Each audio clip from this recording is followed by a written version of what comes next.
Hi, Bill. Thanks for being here today. As you well know, our members have gone without a pay raise since 2017 and have been patiently waiting for collective bargaining to deliver some form of wage parity.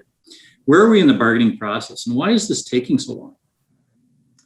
Thanks, Dennis. That's a great question, and I fully understand the eagerness of your members to see some form of finality with the bargaining process, especially when taking into consideration the significance of the pay gap against your comparators.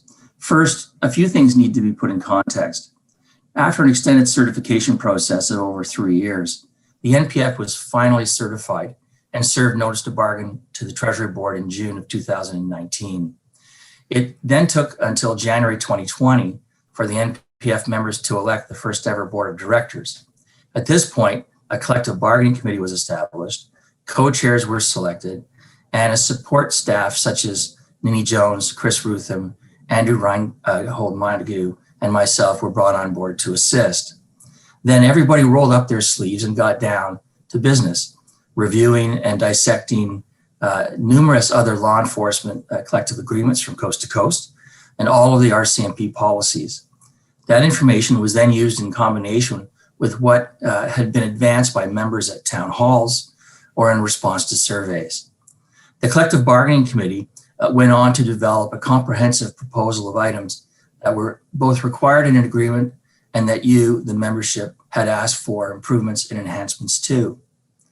The parties then exchanged initial proposals in June of 2020 at a first ever face-to-face bargaining session between Treasury Board and the NPF. As everybody knows, COVID was in full force at this point and already impacting our ability to meet.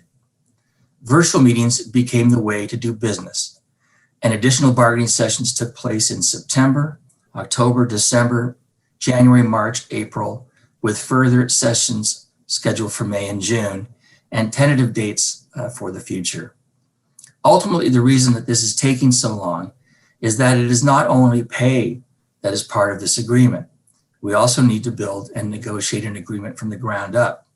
All issues need to be included, from leave provisions to funeral benefits, hours of work, grievance procedures, civilianization, and many, many more. Several of these items are contentious and require both parties to review, alter, counter before eventually reaching a consensus. There's been a lot of work done to date. I can confidently say from my many years of experience in negotiating in the police and fire sector and elsewhere that the NPF started from ground zero in January of 2020, and we have now progressed to a point where 3/4 of an agreement has been completed. I can truly say that the NPF Collective Bargaining Committee and the support team are second to none, and what has been done to date is nothing short of astounding. Obviously, as with any negotiation process, the closer you get to the end, the more important, more complicated and weighted the pieces that remain for discussion become. I am really optimistic, however, that we are heading in the right direction towards achieving your first ever negotiated collective agreement in the near future. Thank you, Bill, for being here today. On behalf of Rob, myself, and the members, we appreciate that answer to the serious question. My pleasure. Thanks.